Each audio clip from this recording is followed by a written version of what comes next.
Hello दोस्तों, आपका अपना यूट्यूब चैनल शशि सर में आप सभी का स्वागत है। आज हम लोग ईवीएस के कुछ महत्वपूर्ण क्वेश्चन देखेंगे जो परीक्षा में पूछे गए हैं ये सभी क्वेश्चन। तो आइए देखते हैं आज का पहला सवाल। निम्नलिखित में कौन सा वृक्ष जैविक कीटनाशक का उत्पादक है? इसमें आपका पहला ऑप्शन हो जाएगा नीम, दूसरा देवदार, तीसरा चीड़ और चौथा ओक। तो इसमें आपको बताना है इसमें कौन सा ऑप्शन सही होगा।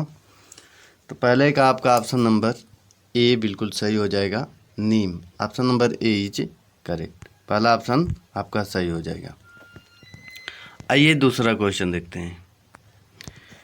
दूसरा क्वेश्चन है भू पारिस्थितिकीय तंत्र में ऊर्जा का महत्वपूर्ण स्रोत है, कौन सा है? तो पहला ऑप्शन है इसमें सूर्य, बी है, दूसरा नंबर है पृथ्वी, तीसरा है ऑप्शन चंद्रमा और चौथा ऑप्शन है शुक्र। तो इसमें कौन सा ऑप्शन सही हो जाएगा आपका?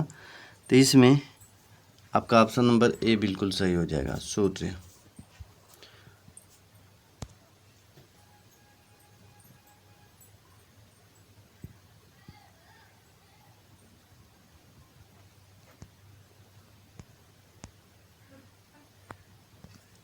अगला क्वेश्चन देखते हैं। निम्नलिखित में से कौन सी प्राकृतिक वनस्पति मरुस्थलीय प्रदेशों में पाई जाती है? पहला ऑप्शन है महोगनी, दूसरा है कैक्टस, तीसरा है पर और चौथा है चंदन। तो इसमें आपको बताना है कौन सा ऑप्शन सही होगा, बताइए। तो इसमें आपका ऑप्शन नंबर दूसरा बिल्कुल सही हो जाएगा, कैक्टस। कैक्टस ऑप्शन नंबर दूसरा आपका बिल्कुल सही हो जाएगा। टाइटन किस ग्रह का प्राकृतिक उपग्रह है? पहला ऑप्शन है इसमें वरुण, दो है, दूसरा है बुध, तीसरा है शनि, चौथा है शुक्र। तो इसमें आपको बताना है कौन सा ऑप्शन सही हो जाएगा। टाइटन किस ग्रह का प्राकृतिक उपग्रह है? तो इसमें आपका ऑप्शन नंबर तीसरा बिल्कुल सही हो जाएगा, शनि। तीसरा ऑप्शन आपका सही हो जाएगा। अगला क्वेश्चन, निम्नलिखित में से कौन सी बायोडीजल की फसल है? बायोडीजल की फसल कौन सी है? तो इसमें आपको बताना है बायोडीजल की फसल कौन सी है। तो इसमें आपका पहला ऑप्शन हो जाएगा कपास, दूसरा है जेट्रोफा, तीसरा है गन्ना, चौथा है आलू। तो इसमें कौन सा ऑप्शन सही हो जाएगा? तो इसमें आपका ऑप्शन नंबर दूसरा सही हो जाएगा, जेट्रोफा। ऑप्शन नंबर दूसरा आपका बिल्कुल सही हो जाएगा। पर्यावरण संरक्षण अधिनियम किस वर्ष पारित हुआ? तो ये आपको बताना है।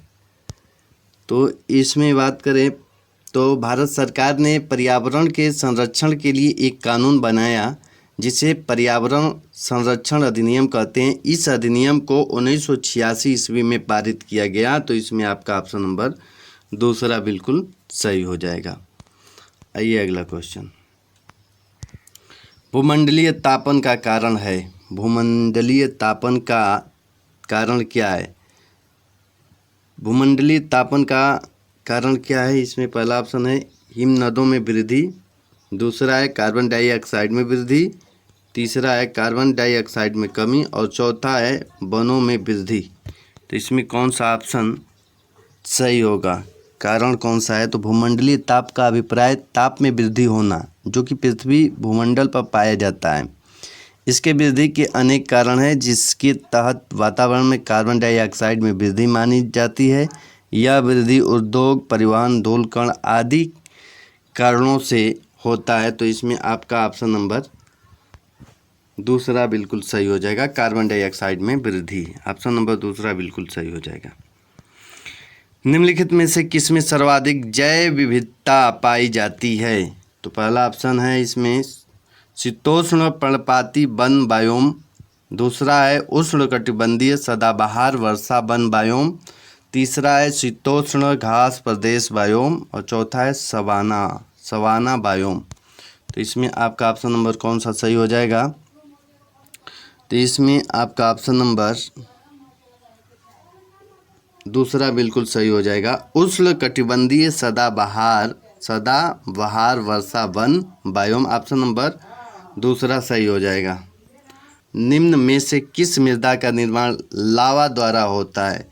तो पहला ऑप्शन है लाल मिट्टी, दूसरा ऑप्शन है काली मिट्टी, तीसरा ऑप्शन है जलोढ़ मिट्टी और चौथा ऑप्शन है लैटेराइट मिट्टी। तो कौन सा मिट्टी का निर्माण लावा के द्वारा होता है? तो इसमें आपको बता दें कि पृथ्वी पर पाई जाने वाली काली मिट्टी का निर्माण लावा द्वारा होता है। किसके द्वारा?